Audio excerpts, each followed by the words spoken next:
The metamorphosis is one of Harry Houdini's signature tricks. And like many magic tricks, it relies on assumptions. The concept of the metamorphosis is simple. The magician and the assistant swap places, but the audience assumes that nobody could physically perform that swap as quickly as it happened on stage. In fact, Houdini's assistant, his wife, had trained very hard to be very quick at swapping places with Houdini. But from the point of view of the audience, this would be impossible to think about. So the conclusion is that magic has taken place on stage.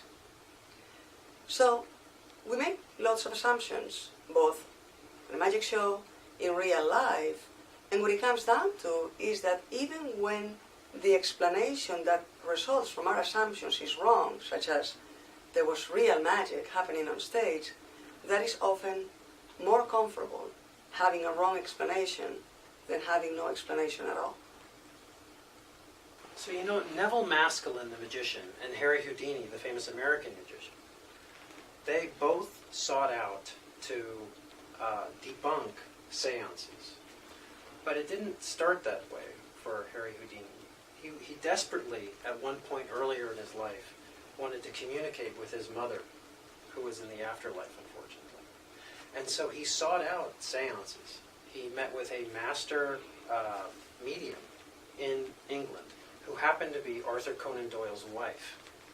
And it was this moment that was a turning point for Harry Houdini, because he basically went from being a believer, or maybe an agnostic, to being an unbeliever and a skeptic. And what happened was, he actually sat down in the seance, and Arthur Conan Doyle's wife said that Harry's mother was communicating to him through her, and that she had to say some nice things to him. For example, he said that she was, to Harry, "Harry, I'm so proud of you," and that that she loved him very much.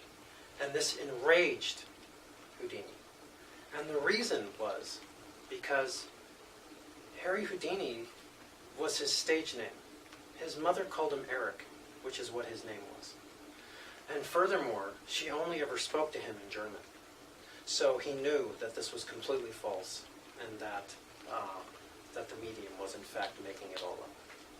In fact, Harry Houdini, after this happened, and after he had become a skeptic, he went further, and he told his wife that after he died, if there was any way for him to communicate with her from the beyond, he would do that. And for a number of years, Harry Houdini's widow held seances, tried to communicate with Houdini. There was never any word from him.